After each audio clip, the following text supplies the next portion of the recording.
السلام علیکم guys and welcome to Ababeel. دوستو آج کی ویڈیو میں ہم بات کریں گے ایک اہم دفاعی خبر کے بارے میں جو حال ہی میں سپری آرمز ٹرانسفر ڈیٹا بیس میں سامنے آئی ہے۔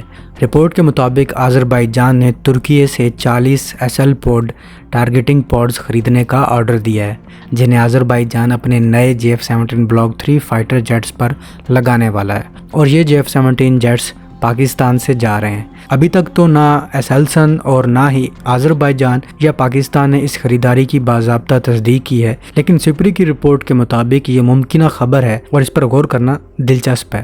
یہ خبر اس لیے بھی اہم ہے کیونکہ یہ ظاہر کرتی ہے کہ آذربائیجان صرف اپنی فائٹر فلیٹ کو بڑھانے کا ارادہ نہیں رکھتا، بلکہ وہ اسے ایک ایڈوانسڈ پریسیجن ٹارگیٹنگ کیپیبلٹی کے ساتھ تیار کر رہا ہے۔ یعنی یہ جیٹس عام ایئر ڈیفنس کے لیے نہیں بلکہ ڈے اینڈ نائٹ دونوں حالات میں ملٹی رول آپریشنز کے لیے استعمال ہوں گے۔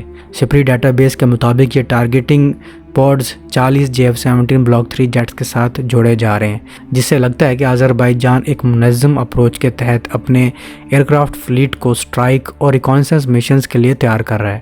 سوال یہ ہے کہ SL pod targeting pod Azerbaijan کے لیے کیوں اہم ہے؟ سب سے پہلے یہ ایک ایڈوانس سسٹم ہے جس میں ہائی پرفارمنس انفراریڈ اور TV cameras, dual wave length laser range finder اور ایڈوانسڈ امیج پروسیسنگ شامل ہیں۔ یہ ایئرکرافٹ کو زمین پر موجود ٹارگٹس کو ڈیٹیکٹ، ٹریک، آئیڈینٹیفائی، ڈیزگنیٹ اور انگیج کرنے کی سہولت دیتا ہے۔ اس کے علاوہ یہ لو ویزیبلٹی اور نائٹ کنڈیشنز میں بھی مشنز کو زیادہ مؤثر بناتا ہے۔ SL پوڈ میں انرشل اور IR اور TV ویڈیو ٹارگٹ ٹریکنگ کی سہولت بھی موجود ہے۔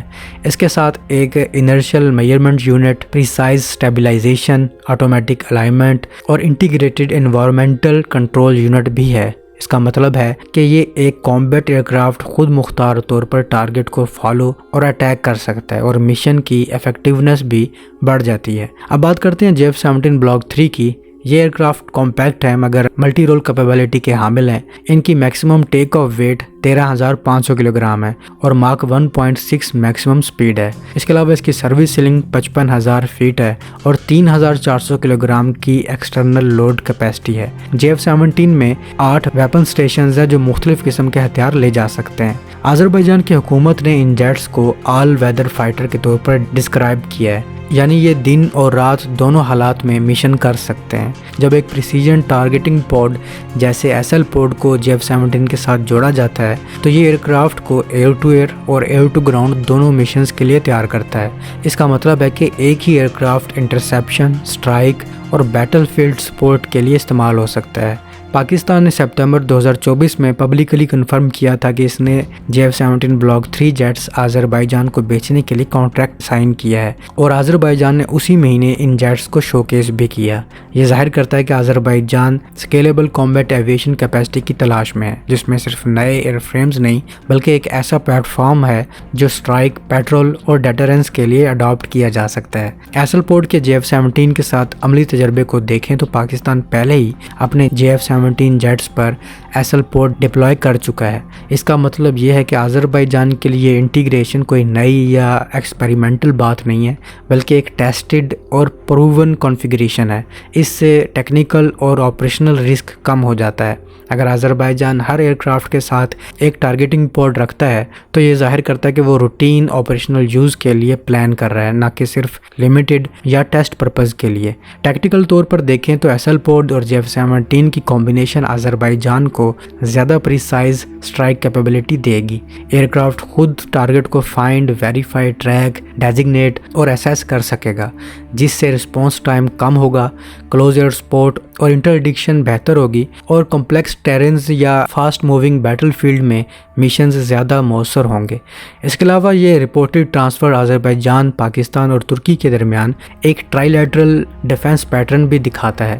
ایئرکرافٹ پاکستان سے جا رہے ہیں، ٹارگیٹنگ پوڈز ترکی سے، اور یہ combination middle power defence producers کی کیپیبلٹی کو ظاہر کرتا ہے کہ کیسے الائیڈ اسٹیٹس کے درمیان سینسرز، ایئر فریمز اور ویپن انٹیگریشن کیا جا سکتا ہے۔ اس سے آذربائیجان کا سپلائر بیس ڈائیورسیفائی ہوتا ہے اور ان کے ایئر پاور کو زیادہ فلیکسیبل اور پریسیجن اورینٹڈ بنایا جا سکتا ہے۔ ماڈرن کامبیٹ ایویشن میں ایئرکرافٹ صرف ایئر فریم نہیں ہوتا بلکہ اس کی آپریشنل ویلیو سینسرز، ویپنز اور ٹارگیٹنگ سسٹمز کے انٹیگریشن پر منحصر ہوتی ہے۔